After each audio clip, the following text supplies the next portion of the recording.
प्रणाम, मैं हूं हिमांशु द्विवेदी और स्वागत है आपका हमारी खास पेशकश चर्चा में। और चर्चा के तहत एक बार फिर चर्चा महाराष्ट्र पर। 12 दिन बाद ही सही एक भव्य समारोह के माध्यम से आखिरकार महाराष्ट्र में महायुति सरकार का शपथ ग्रहण समारोह का पहला चरण पूरा हो गया। पहला चरण इसलिए क्योंकि आज के शपथ विधि समारोह में कुल जमा 3 सदस्यीय मंत्रिमंडल अस्तित्व में आया। मुख्यमंत्री के तौर पर भारतीय जनता पार्टी के कद्दावर नेता देवेंद्र फडणवीस ने शपथ ली। उनके साथ शिवसेना प्रमुख एकनाथ शिंदे ने भी उप मुख्यमंत्री पद की शपथ ले ही ली। और अजीत पवार तो कल ही बोल चुके थे, कोई ले ना ले मैं तो लूंगा। 11 दिन की मशक्कत के बाद महाराष्ट्र में कुल जमा 3 लोगों की शपथ ही हो पाई। अभी भी मंत्रिमंडल का वास्तविक स्वरूप आना शेष है और उसमें कौन चेहरे होंगे इसको लेकर अभी भी कयासबाजी का दौर जारी है। महत्वपूर्ण बात यह है कि यह शपथ विधि समारोह उतना आसान नहीं रहा जितना जबरदस्त जनादेश इस महायुति गठबंधन को प्राप्त हुआ था। एक तरफा जीत के बाद इस शपथ ग्रहण समारोह को लेकर आखिरी समय तक संकट के बादल रहे। देवेंद्र फडणवीस की मुख्यमंत्री पद की शपथ को लेकर तो कोई संशय कल ही खत्म हो गया था, पर एकनाथ शिंदे इस मंत्रिमंडल का हिस्सा होंगे या नहीं होंगे इसको लेकर कुहासा तो शाम को ही छट पाया। एकनाथ शिंदे ने अपनी तरफ से दमदारी दिखाने या रंगदारी दिखाने की भरसक कोशिश की। खबरें ये रही कि एकनाथ शिंदे इस बात की गारंटी भारतीय जनता पार्टी नेतृत्व से चाहते थे कि अगर वो मुख्यमंत्री पद छोड़कर उप मुख्यमंत्री पद बनने के लिए तैयार हो रहे हैं तो साथ ही साथ उनको गृह मंत्री के रूप में भी भाजपा स्वीकार करे। अब तक ये स्पष्ट नहीं हो पाया है कि गृह मंत्री के संदर्भ में भाजपा ने एकनाथ शिंदे की शर्त मानी या नहीं मानी। जब विभाग वितरण होगा उसके बाद समझ में आएगा कि भारतीय जनता पार्टी ने एकनाथ शिंदे के कथबल ढीले कर दिए या भारतीय जनता पार्टी की अकड़ एकनाथ शिंदे ने निकाल ली। अगर गृह मंत्री के तौर पर एकनाथ शिंदे दिखाई दे गए तो हम मानेंगे कि भाई भाजपा को एकनाथ शिंदे की मान मनुहार के बाद ही सत्ता में आने का मौका मिला और एकनाथ शिंदे को गृह मंत्री नहीं मिला तो मानना पड़ेगा कि भारतीय जनता पार्टी ने अब वस्तुतः महाराष्ट्र की सत्ता पर अपना एकाधिकार कर लिया है। तो आज का हमारा विषय इसी संदर्भ में है, फडणवीस की शपथ या अग्निपथ। महाराष्ट्र की सियासत बड़ी जटिल रहती है, तो इस जटिलता के भविष्य की संभावनाओं पर बात करते हैं। हमारे साथ इस चर्चा का हिस्सा बनने के लिए 5 खास मेहमान मौजूद हैं, उनसे आपको रूबरू कराते हैं और राजनीति के इस दिलचस्प मोड़ पर कुछ दिलचस्प चर्चा करने की कोशिश भी करते हैं। लेकिन इस सिलसिले को शुरू करें अपने मेहमानों का परिचय कराकर। उससे पहले समय है आज के विचार सूत्र का। हमारा आज का विचार सूत्र कमाल का है। ये दरअसल एक व्यंग है।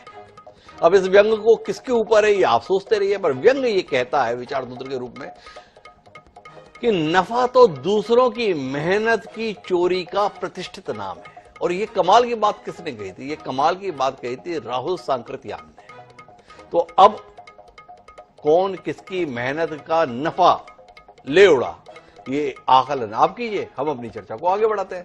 हमारे साथ इस चर्चा का हिस्सा बनने के लिए 5 खास मेहमान मौजूद हैं। हमारे साथ अली दारूवाला साहब हैं, प्रवक्ता हैं भारतीय जनता पार्टी के। बड़ी दमदारी से वो लगातार कहते आ रहे थे कि हम सत्ता में आएंगे, वो आ गए हैं। अब वो क्या कहते हैं ये जानने में हमारी दिलचस्पी है। किशोर तिवारी जी हमारे साथ में हैं, वर्तमान में शिवसेना उद्धव ठाकरे वाली का वो पक्ष रख रहे हैं, पर पिछले कुछ समय से उनकी बातों से ऐसा लग रहा है कि वो कहीं पर भी हो सकते हैं। तो किशोर तिवारी जी हमारे साथ हैं, अभी तक तो शिवसेना उद्धव ठाकरे की ओर से। हमारे साथ में राजपुंजी हैं, शिवसेना एकनाथ शिंदे वाली। उनका इस शपथ विधि को लेकर क्या सोचना है और आगे के लिए क्या मानना है जानने में हमारी दिलचस्पी है। हाजी मुखलेश शेख साहब हमारे साथ में हैं, प्रवक्ता हैं एनसीपी अजीत पवार। और साथ ही साथ इन सबके साथ मौजूद ये है देश के वरिष्ठतम पत्रकारों में शुमार राजकुमार सिंह जी की अपनी तटस्थ राय देने के लिए। चर्चा की शुरुआत अली दारूवाला साहब से करते हैं, लेकिन उससे पहले एक दृष्टि डालते हैं इस टिप्पणी पर। सुनिए कि अब शिंदे का इरा खत्म हो गया है, 2 साल का ही था, उनकी जरूरत थी वो पूरी हो गई, अब उनको फेंक दिया है। अब शिंदे इस राज्य में कभी मुख्यमंत्री नहीं बने। मैं आपको बताना चाहता हूं, ये लोग शिंदे की पार्टी भी तोड़ सकते हैं। ये भाजपा की एक लाइन रही हमेशा पॉलिटिक्स में, जो उनके साथ काम करते हैं उनकी पार्टी तोड़ देते हैं। खत्म कर देंगे। आज से देवेंद्र फडणवीस राज्य के मुख्यमंत्री हो गए, उनके पास बहुमत है। बहुमत होने के बावजूद 15 दिन तक ये सरकार नहीं बना पा रहे थे। इसका मतलब है पार्टी के अंदर या उनके महायुति में कुछ ना कुछ गड़बड़ है और कल से ये गड़बड़ आपको दिखने लगेगी। ये सब है, कोई महाराष्ट्र या देश के हित के लिए काम नहीं कर रहे। ये अपना जो एक स्वार्थ है, उस स्वार्थ के लिए ये लोग एक साथ आए हैं। तो ये संजय राउत है, शिवसेना उद्धव ठाकरे वाले के मुख्य चेहरा है। वो ये बता रहे हैं कि एकनाथ शिंदे अब कभी जिंदगी में मुख्यमंत्री नहीं बनेंगे। हालांकि लोग ये जानने में भी दिलचस्पी रखते हैं कि संजय राउत आगे राज्यसभा के सदस्य बन पाएंगे कि नहीं बन पाएंगे, क्योंकि उद्धव ठाकरे को इतनी भी सीटें नहीं मिली है कि कभी एक सांसद भी अपनी दम पर वह संसद में भेज पाए। पर दारूवाला साहब हमारे साथ में हैं। हमने कार्यक्रम की शुरुआत में पूछा था जिज्ञासावश, आज किसने किसकी अकड़ निकाल दी? एकनाथ शिंदे ने भाजपा की या भारतीय जनता पार्टी ने एकनाथ शिंदे की? दारूवाला साहब, अगर आपके पास स्पष्टता आ गई हो तो आप बताओ, आज किसने किसकी अकड़ निकाली? मालिक नमस्कार, जय श्री राम। सारे पैनलिस्ट का, आपके दर्शकों का जो इतना बड़ा जनमानस आपके स्क्रीन से हमसे जुड़ता है, तब में पहले मैं एक बात स्पष्ट करता हूं, क्या ये जो कॉल, ये जो मैंडेट भारतीय जनता पार्टी, अजीत पवार जी, एकनाथ शिंदे जी की जो हमारी युति को मिला है, इसको हम हम्बल यानी बहुत ही ग्राउंड लेवल पे जाके नमन करके, हाथ जोड़ के, लोगों का धन्यवाद करके इसको स्वीकारते हैं। ये ना कि अकड़ या किसी को नीचा दिखाने, ये ऐसा हमारे में कुछ भी नहीं है। इससे हमारी जिम्मेदारी और बढ़ती है। और दूसरी इंपॉर्टेंट बात, ये बात का दुख भी है कि हमारे सामने ऑपोजिशन ही नहीं है। 42, 32, 37 नंबर समझ में नहीं आ रहा है। शरद पवार जी, आप क्या उल्टा गेम करने वाले? मैं आपके चैनल पे कह रहा हूं सर, सुनिए, आपको मालूम है मैं जब कोई बात कहता हूं तो इसका फॉलो अप भी होता है। डॉक्टर साहब, शरद पवार जी क्या गेम कर सकते हैं उसका अभी किसी को कोई अंदाज नहीं है। अगर महाराष्ट्र ऑपोजिशन मुक्त, कांग्रेस मुक्त अगर बनता है तो हमारे ऊपर और जिम्मेदारी, और हम अकड़ दिखाए तो किसको दिखाए? सामने कोई तो हो हमारे। इसलिए हमारी जिम्मेदारी और बढ़ती है। लोगों की अपेक्षा ये महायुति के साथ में इतनी ज्यादा है कि हम इसमें खरा उतरने के लिए जो देखो दारूवाला साहब, आपने सारी जो बातें कही ना, वो भावुकतापूर्ण बातें कही। मैं थोड़ी यथार्थपूर्ण बातचीत के लिए आपके साथ मौजूद हूं। देखो, हमको ये समझाना, वो देश को ये समझाओ आप, ये एकनाथ शिंदे आखिरी समय तक सस्पेंस क्यों बनाए रहे कि वो शपथ लेंगे कि नहीं लेंगे? वो निमंत्रण पत्र भी छपा ना, उसमें एकनाथ शिंदे का नाम नहीं आया। वो शिवसेना के विधायक, सांसद बोल रहे थे अगर शपथ लेंगे तो एकनाथ शिंदे लेंगे, नहीं तो शिवसेना का कोई व्यक्ति शपथ नहीं लेगा।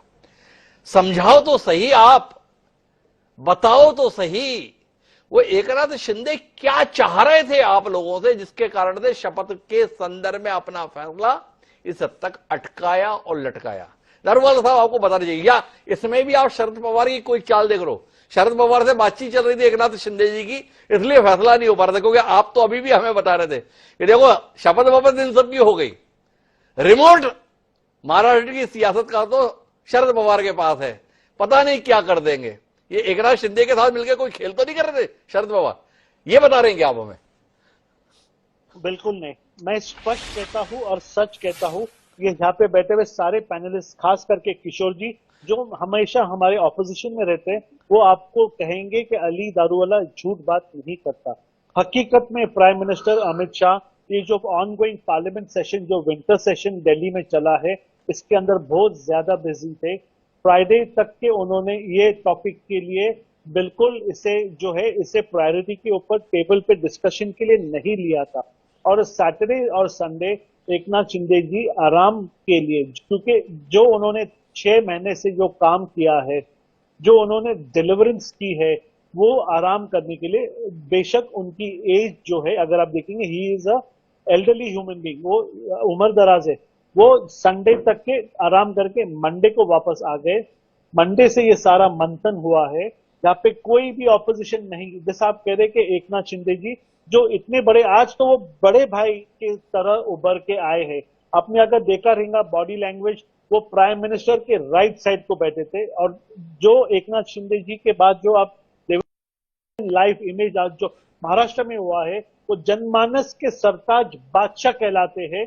ये जो मैजिकल जो महाराष्ट्र में मैजिक हुआ है, अगर नंबर के हिसाब से आप देखें तो नंबर 1 पे एकनाथ शिंदे जी रहेगा, नंबर 2 पे देवेंद्र जी और नंबर 3 पे अजीत पवार जी। ये मैं काफी जिम्मेदारी से आपके चैनल पे ये कह सकता हूं। देखो दारुवाला साहब, आप सब कुछ कहते हो, जो मैं पूछता हूं ना उसके विषय में कुछ नहीं कहते हो।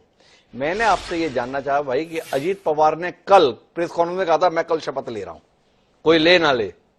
फडणवीस जी ने भी कहा कल मैं मुख्यमंत्री पद की शपथ ले रहा हूं, पर एकनाथ शिंदे ने कहा कि अभी इंतजार करो, देखते हैं क्या होता है।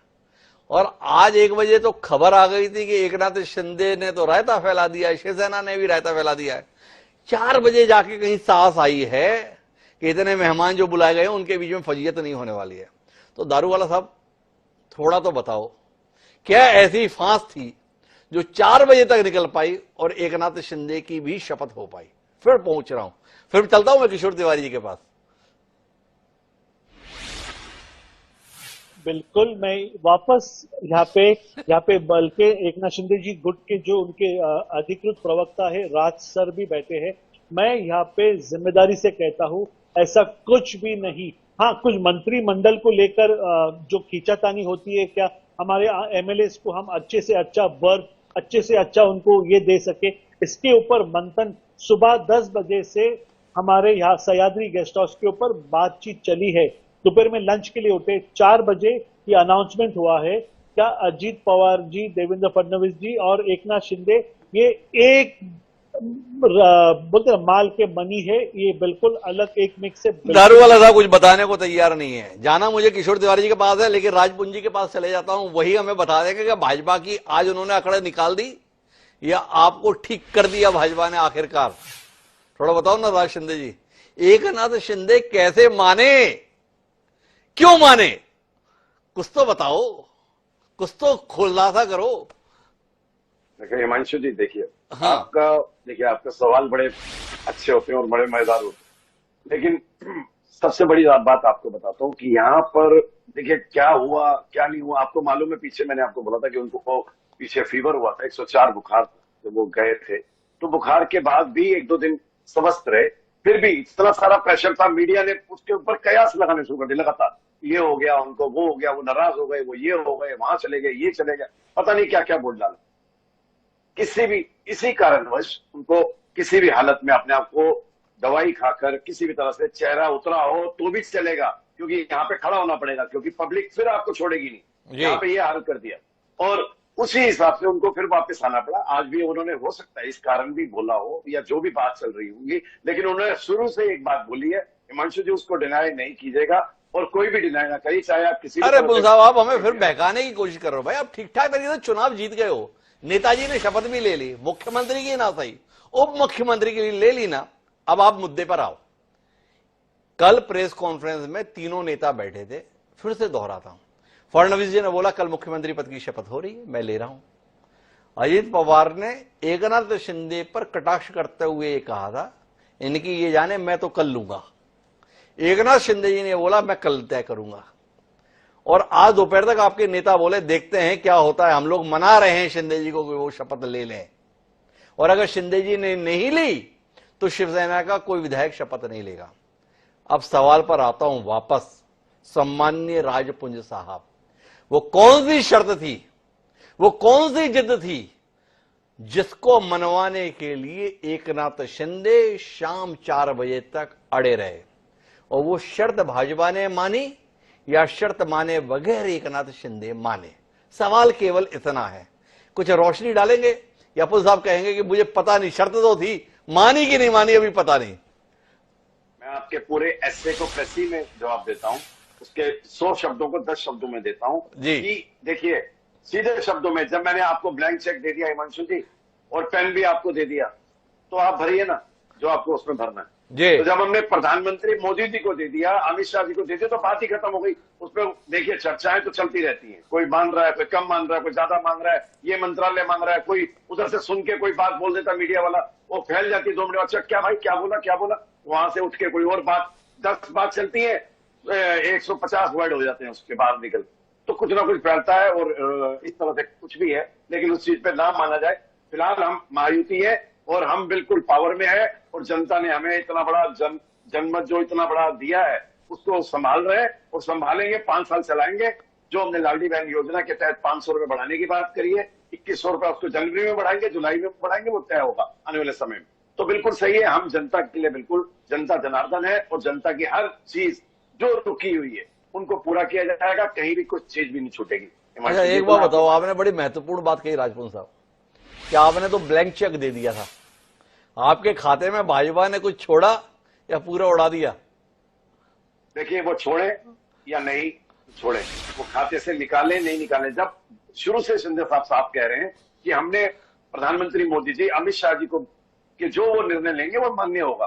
ठीक है, कुछ छोटी मोटी देखिए चीजें होती हैं, उस पर ज्यादा उस पर ना सोचा जाए। घर एक बटा नहीं है, घर जुड़ा हुआ है, घर जुड़ा रहेगा, 5 साल चलेगा और आगे भी 5 साल चलेगा। कितने काम हो जाएंगे कि विपक्ष जो आज 30-40 पे घूम रहा है वो भी नहीं रहेगा। तो पुंज साहब बोल रहे हैं छोटी मोटी बातें हैं, अकाउंट में कुछ बचा है नहीं बचा है ये भी पता नहीं है, पर किशोर तिवारी जी को क्या दिखाई दे रहा है? इस पथ पर कितनी आग और कितनी बर्फ दिखाई दे रही है किशोर जी? हाँ हिमांशु जी, आज तो शपथ विधि हुआ है ना जी, तो आपने एक पहले बात बोली, आजकल उन किशोर तिवारी की बातों से ऐसा लगता है कि कब तक इधर रहेंगे उधर रहेंगे। मेरा पूरी जिंदगी जन आंदोलक बोल के गई है और जवानी जेल में गई है, तो कोई सत्ता वत्ता का मोह नहीं है। वो नितिन गडकरी के प्रेम में मैं इधर आया था, मुझे कोई सत्ता वत्ता से लेना नहीं है। हमको जन आंदोलन करना है, जनता की कोर इश्यूज को एड्रेस करना है। तो सत्ता नहीं आई करके पार्टी बदल लेंगे, ये हमारी बात नहीं है। एक बात, दूसरी बात, मैं ऐसा कार्य करता हूं कि मैंने गंगाधर राव फडणवीस यानी देवेंद्र फडणवीस के पिताजी के साथ काम किया जी, उसके चाची के साथ काम किया जो मूल से चुन के आती थी चंद्रपुर जिले में, 4-5 बार वो भी चुन के आई। और मैं देवेंद्र के साथ भी काम किया, एज ए मेयर थे वो तब और एमएलए थे तब, एमएलए भी वो 6 बार रहे। अभी मेरे 5 साल से ही जरा खफा चल रहा हूं मैं, क्योंकि देवेंद्र से मुझे कोई ज्यादा खफा नहीं है, नरेंद्र मोदी और अमित शाह के कार्य पद्धति से है जी, और वो मेरे को रहेगी भी, क्योंकि कोर इश्यूज को एड्रेस कर नहीं पाए नेशनली जी। और कोर इश्यूज है क्या देश के सामने कि पॉवर्टी एलिवेशन आप कैसा करोगे, बाद में किसानों की समस्या आप कैसे छुड़ाओगे और आम जनता को फाइनेंस कैसा अरेंज करोगे, यानी क्रय शक्ति तो बढ़ गई लेकिन आमदनी कैसी बढ़ाओगे, ये सब मुद्दे हैं। एम्पावरमेंट है, हेल्थ है और एजुकेशन है। तो महाराष्ट्र गवर्नमेंट ने जो 6 महीने में अच्छे डिसीजन, अब उससे आगे जाकर उन्होंने जो अपना मैनिफेस्टो दिया था, तो वो मैनिफेस्टो पे वो कसरत करने वाले हैं और मैनिफेस्टो में उन्होंने दिया था कि किसान का सारा कर्जा माफ कर देंगे जी और बिजली माफ कर देंगे। लाडली बहन योजना यानी उमर एम्पावरमेंट में वो ज्यादा पैसे देंगे, वृद्धों को जो पेंशन है उसमें ज्यादा पैसे देंगे और सबसे प्रमुख बात है कि किसानों के सम्मान योजना में भी देंगे और रोजगार बढ़ाएंगे। तो ये कोर इश्यूज है, उसमें वो कैसे काम करते हैं मुझे मालूम नहीं। आज पहली कैबिनेट की मीटिंग है, इसमें किसानों के सारे कर्जे माफ करने का डिसीजन हो जाना चाहिए, बहनों को जो 2100 रुपए दिए वो हो जाना चाहिए। अब बात आती है एकनाथ शिंदे की, जिसमें जिसको आज डस्टबिन में डाल दिया है। अब ये राजपुंज साहब बोले कि कोई हमारे कोई खफा नहीं था, कुछ नहीं था, वो बड़े वृद्ध है। देखो अली दारू वाला वो वृद्ध नहीं है, वो 59 साल के ही है और अजीत पवार जी है वो 66 साल के हो गए, तो सीनियरिटी में तो वो है और देवेंद्र फडणवीस से क्या 4 साल ही बड़े हैं ना वो। तो मैं एक बताता हूं तुमको कि नाराजगी तो बहुत ज्यादा थी पहले उन्होंने बोला मुझे मुख्यमंत्री बनाओ, फिर मेरे बेटे को बनाओ, फिर मेरे समधी को बनाओ, दादा पुत्र को। कुछ जमा नहीं, आंखें निकाल के सामने कर दी अमित शाह ने कि भाई ऐसा कुछ नहीं हुआ। बाद में बहुत गिड़गिड़ा है कि मेरे नेतृत्व में, एक मराठी मानुस के नेतृत्व में, मराठा चेहरे में, शिवाजी महाराज के वंशज के चेहरे में मुझे बताकर तुमने चुनाव लड़ा है, तो लोग लाज के लिए 6 महीने के लिए बना दो। अमित शाह बोले मैंने एक बार नहीं बोल दिया तो नहीं, आपको मैंने नहीं कह दिया तो नहीं। अब वो उनकी जो बात रहती नहीं यानी नहीं, वो समझ लेना चाहिए, नहीं तो तलोजा की जेल में जाओ। अब क्या हुआ मैं बताता हूं। वो वहां तो अपमान सहन करके आ गए, लेकिन आत्मक्लेश में चले गए। सातारा गए, मैं खेती करूंगा बोले, फिर वहां बोले मैं संन्यास ले लूंगा। लेकिन सब लोगों ने बोला कि हम तुम्हारे साथ आए इसलिए है कि हमारे फाइल्स खुले ना। अजित पवार ने तो अपनी फाइल क्लोज कर ली, हमारी वैसी ही पड़ी है। तो ये सारे के सारे लोगों ने उसको बोला कि सत्ता में अपन नहीं रहेंगे तो अपन संन्यास भी लेने के लायक नहीं रहेंगे, अपन जेल में रहेंगे। फिर वो नाराजगी उनकी कमी नहीं हुई। आखिरी में अमित शाह का यूज किया गया, और अमित शाह जब पहुंचे तो अमित शाह ने बोला कि क्या गड़बड़ है, ऐसा फोन किया। अब मुझे क्या है कि उनके जो पीए है वो सब बताते हैं, तो उन्होंने बोला कि अमित शाह के एक फोन से सीधे हुए, और फिर भी आके बैठे तो राजनाथ सिंह के कुर्सी पे बैठे, खफा थे वो। खफा तो बहुत थे, बॉडी लैंग्वेज भी बता रहे थे। लेकिन अमित शाह जी ने चश्मा लगाया, और उनके चश्मा बोले तो 2.5 नंबर का चश्मा है, तो 2.5 नंबर के चश्मे से उनके तरफ देखा, और पीछे जो खड़ा था उसने 2 फाइलें लाई थी। वो 2 फाइलें जैसी बताई, भैया खड़े हुए, ओथ ले ली। नहीं तो आज क्या था, पूरे भारत के बीजेपी के कद्दावर नेता आए थे और कितनी किरकिरी हो जाती, और सिनेमा वाले भी आए थे, और फूफा जी फिर भी नाराज रहते तो कैसा होता। अच्छा किशोर भाई, एक बात बताओ, आप इतने बढ़िया तरीके से फिल्मांकन करते हो, मुंबई में रहते हो, कभी प्रस्ताव मिलता है कि नहीं मिलता है आपको फिल्मों की ओर से भी? एक तो ये जानना है। दूसरा, आपसे जानने का एक महत्वपूर्ण सवाल रह गया मेरा, इतनी लंबी बातचीत हो गई ना, आप अभी खफा किससे ज्यादा हो? नरेंद्र मोदी अमित शाह से ज्यादा खफा हो उनकी नीतियों से, या उद्धव ठाकरे से खफा हो उनकी चांडाल चौकड़ी से? इस समय किससे ज्यादा खफा हो? नहीं, सब पार्टियों में स्लीपर सेल और करप्ट लोग भरे हुए हैं, तो नाराज का क्या है। आदमी ने कभी भी सपने में भी सत्ता के भोग की इच्छा नहीं रखना, कुछ नहीं होता। मैं नाराज नहीं हूं। मुझे तो समाज के लिए काम करना है, और समाज में काम करने के लिए। अरे किशोर भाई, आप ऐसे बहकाओ मत। अभी आपने कहा था वो क्या है, मैं थोड़ा नाराज हूं नरेंद्र मोदी और अमित शाह से, और आप पिछले दिनों बातचीत में बोल रहे थे ये उद्धव ठाकरे को भी जो है चौकड़ी ने घेर रखा है। तो मेरा आपसे सीधा सीधा सवाल है, अभी आपकी नाराजगी किससे ज्यादा चल रही है, नरेंद्र मोदी अमित शाह से या उद्धव ठाकरे से? ताकि उद्धव ठाकरे का भविष्य का भी आकलन कर पाए ना। किशोर तिवारी जैसा कट्टर समर्थक भी अगर उद्धव ठाकरे के साथ नहीं है, तो उद्धव ठाकरे के साथ उसकी छाया भी बची है कि नहीं बची उनकी? नहीं, उद्धव ठाकरे का अभी थोड़े शौक में है, तो मेरे तरीके आदमी ने उनके साथ रहना ये समय की मांग है, और मैं रहूंगा। लेकिन अगर मुझे कुछ कमियां दिखती है तो मुझे बोलना चाहिए ना जी, और खुल के बोलना चाहिए। अगर टिकटें बेची जाती है, रिश्तेदारों को शाह ने कहा और एकनाथ शिंदे मान गए, कौन ज्यादा समझदार है, उद्धव ठाकरे या एकनाथ शिंदे? ये मेरा सवाल है। वो अमित शाह ने उद्धव ठाकरे को भी कहा था 5 साल पहले, वो माने नहीं थे, और आप बता रहे हो एकनाथ शिंदे को कहा मान गए। किशोर तिवारी जी किसको ज्यादा समझदार राजनीतिज्ञ मानते हैं, उद्धव ठाकरे को या एकनाथ शिंदे को? नहीं, एक बात है, इतिहास में ये याद रखेगा कि जिसने स्पाइन यानी कमर, रीढ़ की हड्डी जिसने बेची को किसी ने, एकनाथ शिंदे ने पॉलिटिकल करियर समाप्त कर लिया। उद्धव ठाकरे आज गर्दिश में है, वो भी आत्मचिंतन करेंगे, गंदगी निकाल के बाहर फेंकेंगे। अब मुझे बताइए, राज्यसभा मिलना मुश्किल है। जो स्लीपर सेल के मेंबर है, तो वो बेचारे कहीं ना कहीं अपना राह देख लेंगे, तो अच्छे लोग ही बचेंगे ना। अच्छे लोग ही बचेंगे, ये किशोर जी का कहना है। मुझे आना है हाजी मुखलेस शेख साहब के पास, पर दारूवाला साहब के लिए इतना कुछ कहा गया, दारूवाला साहब को मौका ना दूं तो जाती हो जाएगी। जी दारूवाला साहब, किशोर तिवारी जी की बात का समर्थन करने के लिए आप इतना बेकरार हैं या विरोध करने के लिए? नहीं, मैं एक बात जानना चाहता हूँ किशोर जी से, एक सवाल आपकी इजाजत से मैं पूछना चाहता हूँ। बिसाइड्स स्पोक्स पर्सन, राजकारण, इनका बिजनेस क्या है?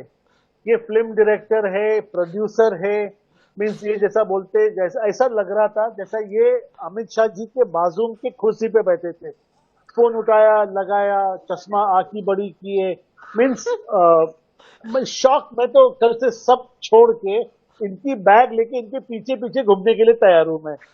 जो आदमी का इतना प्रॉक्सिमिटी है, ये सारा, ये बोलते ना कि एक कैमरा जैसा, क्या इनको इतना सब कुछ मालूम, मैं इनके पीछे इनका पीए बनने को तैयार हूं सर। तो दारूवाला साहब अपनी नौकरी छोड़ देने के लिए तैयार है भाजपा की? किशोर तिवारी से इतने प्रभावित हो गए, पुंज साहब भी कुछ कहना चाहेंगे क्या? या पुंज साहब भी कतार में है कि दारूवाला साहब के साथ साथ मैं भी रहूंगा?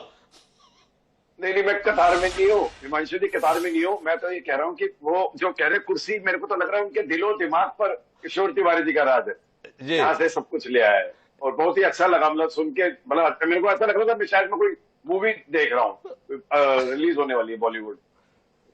बहुत अच्छा है। और अभी तक उन्होंने उसका क्लाइमैक्स नहीं बताया है, किशोर तिवारी जी ने अभी तक घटनाक्रम ही सुनाया है।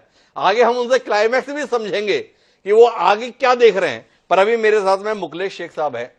शेख साहब, जिस प्रकार का घटनाक्रम घटित हो रहा है, इस महायुति में समन्वय रहेगा या शुरुआत में जैसी खटास दिख रही है, तेवर दिख रहा है, तलखी दिख रही है, तनाव दिख रहा है, भविष्य बहुत आशंकित करता है आपको? क्या कहते हैं डॉक्टर साहब? सुधांशु जी, आवाज मेरी पहुंच रही है आपका? अरे बहुत ही बढ़िया तरीके से जी, थैंक यू। सब कुछ सही रहेगा। और सारे आज मोदी जी की समाई कम होने के कारण 2 डिप्टी सीएम और सीएम साहब का, देवेंद्र जी का जो है आजाद मैदान पे 40 से 50 हजार लोगों के बीच में शपथ विधि हुआ है। राज्य के सभी मुख्यमंत्री लगभग यहाँ पहुंचे थे, बड़े नेता देश के सब आए थे।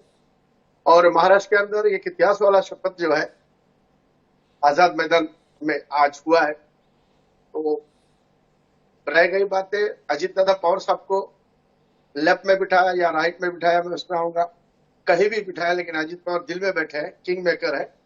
और अजीत पवार साहब के साथ सारे लोग जो चुन के आए हैं, जो लोग हमें असली नकली पार्टी हमेशा कहने लगे थे, वो लोगों को भी बहुत बड़ा झटका आज लगा है। कहीं ना कहीं अजीत दादा ने शपथ लिया, 6वां बार हो गया, 6 यानी 6 बार हो गया है।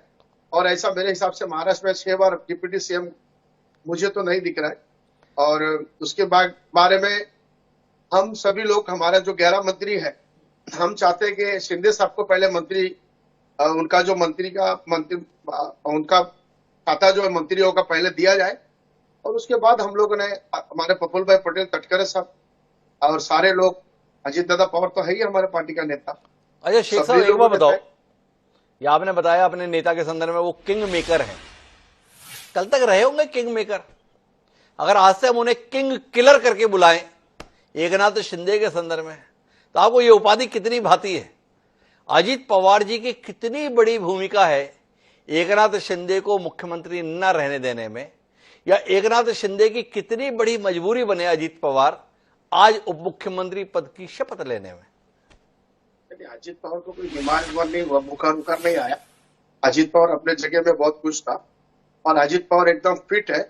अजीत पवार के सभी कार्यकर्ता और सभी जो विधायक है और हमारे उनके महाराष्ट्र के अध्यक्ष और प्रफुल्ल भाई पटेल सब लगातार अमित शाह, मोदी जी से और देवेंद्र जी से तालमेल उनकी ठीक है, बॉडी लैंग्वेज भी मेरे सवाल को समझने की कोशिश कीजिए मुखलेस साहब। एकनाथ शिंदे आज मुख्यमंत्री नहीं रहे महाराष्ट्र के, इसमें अजीत पवार की कितनी बड़ी भूमिका है, इस संदर्भ में कोई रोशनी देना चाहेंगे? कुछ अपने नेता के इस संदर्भ में योगदान को लेकर प्रकाश डालेंगे आप? अपने नेता की इस भूमिका से कितने आनंदित और उल्लसित आप हैं, इस पर कुछ बताएंगे? डॉक्टर साहब देखिए, हम शिंदे साहब जब सीएम थे तभी उनके साथ काम किया है। Ajit Dada Pawar CM, deputy CM रहा, देवेंद्र जी भी डिप्टी सीएम के रूप में काम किया है। तो अभी उनसे हम जो हमारी महायुति है वो शरद इनसे अपना देवेंद्र जी से भी है, भाजपा से भी है और शिंदे साहब से भी है। तो हम चाहेंगे कि शिंदे साहब भी खुश रहे, जनता का काम और अच्छा हो। और शिंदे साहब ने भी हमारे अजीत दादा पवार के पार्टी के बारे में अच्छा मंत्रालय हमें भी मिले, हमारे जो लोग मंत्री बनने के रेस पे है, लाइन में है, उनको काम करने का मौका दे। और देवेंद्र जी जो है महाराष्ट्र के किंग बने हैं, उनके नेतृत्व से सब अच्छा काम करने के लिए हम लोग उत्सुक हैं। अच्छा, एक बात बताओ मुकेश साहब, ये दारूवाला साहब बड़े निराश हैं इस बात से कि देखो मजबूत विपक्ष नहीं है, विपक्ष की मौजूदगी नहीं है। कितना अच्छा रहे ना अगर एकनाथ शिंदे विपक्ष की भूमिका में आ जाए, अजीत दादा और बेहतर काम कर पाए। ऐसी कोई जुगाड़ बैठ रही है क्या? नहीं, साथ में चुनाव लड़े ना हमारे अजीत दादा पवार साहब और शिंदे साहब और देवेंद्र जी। अरे वो तो उद्धव ठाकरे भी साथ में चुनाव लड़े थे, अपन ने देखा था ना शेख साहब, कहाँ भूल गए आप? और आपने खिलाफत में भी चुनाव लड़ा था पिछली बार देवेंद्र फडणवीस के, फिर साथ में दिख गए थे ना। महाराष्ट्र की सियासत में ऐसा होता रहता है। आपको अपनी संभावनाएं कितनी बेहतर लग रही हैं। अजीत पवार आप बता रहे हो देखो कि 6वीं बार उप मुख्यमंत्री पद की शपथ ली, पर पहले जब भी वो उप मुख्यमंत्री शपथ की लेते थे ना तो सरकार में दूसरे नंबर के नेता होते थे। कितना खराब लगा आज आपको ये देखकर कि आपका नेता 6वीं बार उप मुख्यमंत्री की शपथ ले रहा है पर तीसरे नंबर का नेता हो गया है। पहले फडणवीस जी लेते हैं, फिर एकनाथ शिंदे लेते हैं, फिर अजीत दादा पवार लेते हैं। कितना अफसोस है आज आपको इस बात का। जाइए ना, उनके पास 57 है, हमारे पास तो 41 है ना जी। तो ऐसे भी तो देखिए सम्मान से देखिए जो हम महायुति में काम कर रहा है वो सम्मान के साथ जनता का विकास और महाराष्ट्र के विकास के लिए हम पार्टी के हमारी पार्टी उसके उनके साथ में जो महायुति में अभी गठबंधन में काम कर रहे हैं। और हमारी पार्टी जो एनसीपी है उनकी पार्टी नहीं है, ठीक है ना। उनको 57 सीट मिला है, शिंदे साहब को तो भाई सेकंड तो शिंदे साहब रहेगा ना, सीएम रह चुका है। अब कल हमारी बारी भी आएगा, कुछ देर की खामोशी है, फिर शोर आएगा, तुम्हारा तो वक्त आया, हमारा भी दौर आएगा, हमारे अजीत दादा पवार भी सीएम बनेगा। ये आप फडणवीस जी को कह रहे हो, एकनाथ शिंदे जी को कह रहे हो, किसको कह रहे हो शेख साहब? किसको डरा रहे हो? उनकी पार्टी है, वो कोई भी समझे, अदर कोई भी समझ सकता है। मैं ये बात कह रहा हूं कि हमारे अजीत दादा पवार सीएम। तो भाई राजकुमार सिंह जी, तुम्हारा वक्त आया है, हमारा दौर आएगा, इससे आपको क्या सुनाई दे गया इस महायुति गठबंधन के संदर्भ में?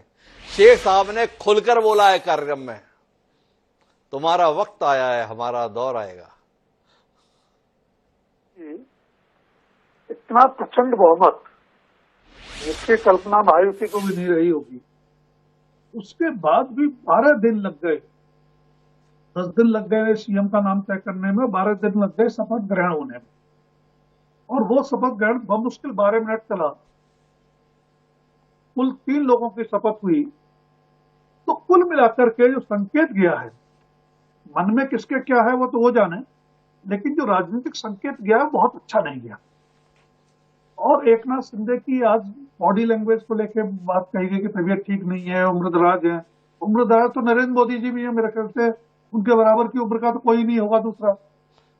लेकिन कल जिस तरह एकनाथ शिंदे ने कमेंट किया जब तीनों लोग प्रेस कॉन्फ्रेंस कर रहे थे जी, और अजीत पवार ने कहा कि मेरा तो शपथ लेना तय है, उन्होंने कहा अजीत दादा को तो अनुभव है सुबह शाम शपथ लेने का। तो एक इतने बड़े कद का नेता प्रेस कॉन्फ्रेंस में इस तरह के कमेंट्स करता है, कमेंट नहीं कटाक्ष ज्यादा, तो जाहिर सी बात है कि महायुति में सब कुछ सहज नहीं है। सहज होता तो 10 दिन या 12 दिन शपथ ग्रहण में नहीं लगता। अब समस्या यह है कि जिस तरह का बहुमत मिला महाराष्ट्र में, बीजेपी को 288 में से 132 सीटें मिल गई, बहुमत के लिए आंकड़ा चाहिए 145, 5 निर्दलियों का समर्थन भी मिल गया, आपकी 137 हो गई। आपको कितने लोग चाहिए? तो बार्गेनिंग की पोजीशन न एकनाथ शिंदे की रह गई थी न अजित पवार की। लेकिन जो महाराष्ट्र की राजनीति है, आप देखेंगे मराठा राज्य, मराठा बहुल राज्य है, मराठी अस्मिता का राज्य है, और मेरा ख्याल है 160 से ज्यादा मराठा विधायक चुन के आए हैं, तमाम दलों की बात। उस सिचुएशन में मुझे लगता है कि एकनाथ शिंदे से कहीं ज्यादा उपयुक्त आने वाले दिनों में बीजेपी के लिए अजित पवार की हो सकती है। ये ठीक है कि एकनाथ शिंदे मुख्यमंत्री बन गए और अजित पवार 6वीं बार भी डिप्टी सीएम ही रह गए, जबकि उनका सपना है कि मैं मुख्यमंत्री बनूं। उनके प्रवक्ता पूछ रहे थे कि महाराष्ट्र में पहली बार हुआ है, मेरा ख्याल है चेक कर लेना चाहिए, शायद देश में पहली बार हुआ होगा कि कोई व्यक्ति 6 बार डिप्टी सीएम बना हो। सीएम बनेंगे नहीं बनेंगे वो सितारों का खेल है और समय की बात है, लेकिन एकनाथ शिंदे जो मुख्यमंत्री बने वो कोई पॉलिटिकल लॉजिक से नहीं बने, पॉलिटिकल साइंस के तहत नहीं बने, वो पॉलिटिकल कंपल्सन से बने। और एक शब्द में इस्तेमाल करूं, वो एक्सीडेंटल चीफ मिनिस्टर थे जी। उद्धव ठाकरे की सरकार गिरानी थी, शिवसेना तोड़े बिना संभव नहीं था, शिवसेना तोड़ने के लिए वो माध्यम बने, उसके पुरस्कार स्वरूप या बाकी चीजों के तहत भी उनको सीएम बनाया गया। तब भी बीजेपी के उनसे 2 गुने से ज्यादा विधायक थे, तो बीजेपी ने अगर बनाया तो उसके कुछ कारण थे। अब सवाल यह है कि एकनाथ शिंदे क्यों माने। कल अगर आपको याद हो, देवेंद्र फडणवीस ने मेरे ख्याल से एकनाथ शिंदे से मुख्यमंत्री आवास में मुलाकात के बाद एक नारा दोबारा से याद दिलाया जी, एक रहेंगे तो सेफ रहेंगे। मुझे नहीं मालूम किशोर तिवारी जी की सूचनाओं कितनी पुष्ट है कि उनका क्या आधार है, लेकिन ये जो उन्होंने कहा देवेंद्र फडणवीस ने, उसमें बहुत सारे राजनीतिक संदेश और संकेत सभी के लिए। आगे एकनाथ शिंदे के पास बहुत ज्यादा ऑप्शंस नहीं है, लेकिन उसके बावजूद बीजेपी अगर उनको साथ लेके चली है और डिप्टी सीएम बनाया और दूसरे नंबर पर शपथ दिलाई है, तो उसका कारण जो मैं समझ रहा हूं कि अभी लोकल बॉडीज के चुनाव होने और उसमें खासकर बीएमसी और ठाणे में शिवसेना की बड़ी भूमिका है। विधानसभा चुनाव नतीजों को मान लें तो शिवसेना के वास्तविक रूप में एकनाथ शिंदे की पार्टी उभरी है, तो बीजेपी जरूर चाहेगी कि उनके साथ भी बीएमसी या ठाणे या बाकी जो लोकल बॉडीज के इलेक्शंस हैं वहां उसका लाभ मिले। अच्छा राजकुमार जी, मैं एक भविष्य की संभावना पर आपसे सवाल करना चाहता हूं। क्या आपको लगता है कि एकनाथ शिंदे वाली शिवसेना का स्वतंत्र अस्तित्व भारतीय जनता पार्टी बने रहने देगी, या भविष्य में भाजपा में विलय की संभावना आप एकनाथ शिंदे वाली शिवसेना को देखते हैं? दोनों का वोट बैंक एक है, राजनीति का तौर तरीका कमोबेश एक है, हिंदुत्व कोर एजेंडे के तौर पर उभर कर आता है। क्या इस संभावना को आप देखते हैं? भारतीय जनता पार्टी को भी कभी भी बाल ठाकरे के अवसान के बाद शिवसेना का मजबूत होना भाया नहीं है। क्या एकनाथ शिंदे को एक सीमा से ज्यादा मजबूत करना भाजपा को भाएगा? मुझे लगता है कि ये आने वाले दिनों की परिस्थितियां एकनाथ शिंदे के व्यवहार पर ज्यादा निर्भर करती। अगर वो एक सीमित स्पेस जो उनको दिया जाएगा उसमें काम करेंगे और बार बार अपने सीएम वाले ऑरा में लौटने की कोशिश नहीं करेंगे और सपने से बाहर निकल पाएंगे, तो शायद ये नौबत जल्दी नहीं आए। लेकिन हाँ, अगला विधानसभा चुनाव जब भी होगा तो बीजेपी की कोशिश यही होगी कि महायुति की बजाय अकेले दम सत्ता की कोई युति बन सकती हो तो बेहतर होगा। अगर कोई जोड़ीदार की जरूरत पड़ी तो अजित पवार उनके लिए बेहतर हो सकते हैं, उनके लिए ज्यादा बेहतर होंगे। राजकुमार सिंह ये बता रहे हैं महायुति द्वियुति में तब्दील हो सकती है। दारूवाला साहब कोई टिप्पणी करना चाहेंगे अपनी भविष्य की इस योजना के संदर्भ में जिसमें राजकुमार सिंह जी ने रोशनी डाली है? ये जो एक नैरेटिव डॉक्टर साहब, आपके इतना शातिर आदमी, आप जो कॉर्नर करते, बहुत सारे प्रवक्ता मैं देख रहा हूँ, ये आपके शिकार बन जाते। मगर यहाँ पे मैं आपसे एक बात क्लियर करता हूँ, यहाँ पर भारतीय जनता पार्टी, कोई भी पार्टी, दूसरी जो हमारी रीजनल पार्टीज है, इसका अस्तित्व मिटाने की कोशिश बिल्कुल नहीं कर रहा, क्योंकि लोकल पोल पॉलिटिक्स के अंदर लोकल रिप्रेजेंटेशन ये इतना ज्यादा इंपॉर्टेंट है। सब तरफ जो है ना सर, भगवा कभी कभी नहीं चलता। तो वहां पे हमें पोल अलायंस के अंदर जैसे शेख साहब है, अजीत पवार जी की जो नहीं क्या पुणे शाहू अंबेडकर फिलॉसफी है, जहाँ पे कोई नैरेटिव्स के लिए जो पार्टी जिसका भी समीकरण, जिसकी मदद जहाँ पे हमें आवश्यकता है वहां पे हम उनको लेके काम करेंगे। नॉट दैट सर सकट बोलते ना, नहीं, वही उसी पे जा रहा हूं मैं। दारूवाला साहब, आपने बहुत रोचक तरीके से बताया कि आप कैसे काम करेंगे। तो हमें अजीत पवार के साथ आपके गठबंधन की जरूरत समझ में आती है। अजीत पवार के पास में वो लोग वोट बैंक के रूप में है जिनको आप एड्रेस नहीं करते हैं, पर एकनाथ शिंदे जिस विचार को बढ़ाने की बात करते हैं, व्यवहार करने की बात करते हैं, उस पर तो पहला अधिकार आपका है ना। तो इसलिए ये सवाल है, क्या करेंगे एकनाथ शिंदे अलग रह के? एक सीमा के बाद में सहायक नदियों को गंगा में मिल जाना ही चाहिए, वो समय कब आ रहा है? इसका सवाल बेहतर राज सर दे सकते थे, मगर एज एन आउटसाइडर अगर एकनाथ शिंदे जी को मैंने जो स्टडी किया है, जो उनको समझा है, वो वंदनीय बाला साहेब ठाकरे हमारे जो दिगे साहब है, उनके विचारधारा से, उनके स्कूल ऑफ थॉट से ये पढ़ के सीख के बाहर आए हैं। और शिवसेना का जो उपकार भारतीय जनता पार्टी के ऊपर है, वो उपकार बीजेपी जिंदगी में नहीं भूल सकता। मैं तो जब भी बहुत छोटा था, यहाँ पे किशोर तिवारी जी बताएंगे, जब बीजेपी के एक या दो भी यहाँ पर एमएलएज नहीं होते थे, जब हमें हमारा हैंड होल्डिंग वंदनीय बाला साहेब ठाकरे जी ने किया है। उनकी स्कूल थॉट, उनका जो एक ऑरा है, शिवसेना का जो महाराष्ट्र में प्रेजेंस है, उद्धव ठाकरे जी का भी फॉर इंस्टेंस जो प्रेजेंस है, जो उनका लोगों का जनमानस का जो उनका एक्सेप्टेंस है, इसे कभी भी रबिश या इसे रब आउट नहीं कर सकते, ना ये करने का प्रयास बीजेपी कभी भी फ्यूचर में करेगी। नहीं, लेकिन आप तो बता ही चुके हैं एकनाथ शिंदे उम्र दराज हो चुके हैं। मैं एक बार पूछ लेता हूं राजपूत साहब से, स्वतंत्र पार्टी के तौर पर अपनी संभावनाओं को कितना बेहतर देख रहे हैं, या कितना कुहासा, कितनी बदली आ गई है? भाजपा में विलय की ओर बढ़ते कदमों को कहीं सुन पा रहे हैं राजपूत साहब? हम कब आपको भाजपा प्रवक्ता के तौर पर देखेंगे? देखिए, वो इस प्रकार का कोई ऐसा नहीं है कि हम, भारतीय जनता पार्टी हमारी अपनी पार्टी है, हम उनके साथ मिलकर एक विचारधारा के तहत हम उनके साथ जुड़े हुए हैं। तो इसमें कोई ये नहीं देखना चाहिए कि वो अलग हो रहे हैं या कुछ हो रहे हैं, हम एक साथ हैं। और इसमें कोई दो राय नहीं है। जिस प्रकार से दारूवाला जी ने बोला कि मैं तो इस संदर्भ में एक बात और भी बताऊंगा कि जब पूरे भारतीय जनता पार्टी नरेंद्र मोदी जी का साथ छोड़ चुकी थी, तो हिंदू हृदय सम्राट बाला साहब ठाकरे ने साफ कहा था कि अगर मोदी नहीं तो गुजरात नहीं।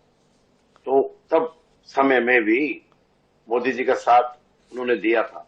तो कहीं आपस में जैसे भाइयों का रिलेशन होता है, एक दूसरे का होता है, मित्र का होता है, वो एक पुराना वो चला आ रहा है। तो उसमें कहीं भी कोई ये नहीं सोचा जाना चाहिए कि कौन किसी पे एहसान कर रहा है। कोई किसी पे एहसान नहीं कर रहा। हम एक ही विचारधारा के तहत चल रहे हैं और हमने कहीं भी कोई एक दूसरे को समाप्त करने के लिए नहीं कि हम ये सोचे कि भारतीय जनता पार्टी हमें समाप्त कर देगी, हमने उनको कर दिया। अरे ऐसा कुछ भी नहीं है। देखिए, थोड़ा अतीत में दृष्टि डालो। शिवसेना एक समय छोटा भाई के तौर पे भाजपा के साथ व्यवहार करती थी महाराष्ट्र में। अब तो भाई कहलाने लायक भी नहीं रह गए उद्धव ठाकरे जी, और आप तो छोटे भाई हो ही रखे हैं। सामने दिखाई दे रही है आपकी हालत। क्या कहते हैं?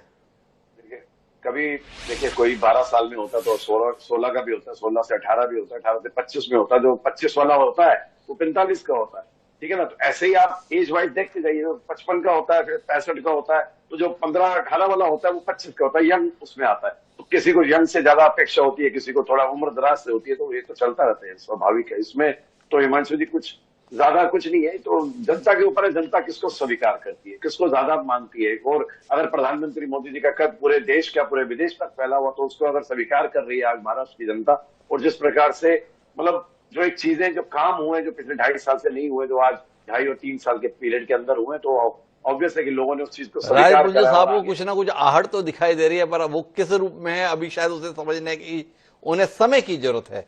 लेकिन मेरे साथ में मुगलेश शेख साहब हैं। अपना भविष्य कितना उज्जवल देख रहे हैं आप शेख साहब, महायुति सरकार के तौर पर? वैचारिक स्तर पर भाजपा और शिवसेना एक ही है, पर आप कुछ अलग विचार के साथ रहते हैं, अलग तरीकों के साथ रहते हैं।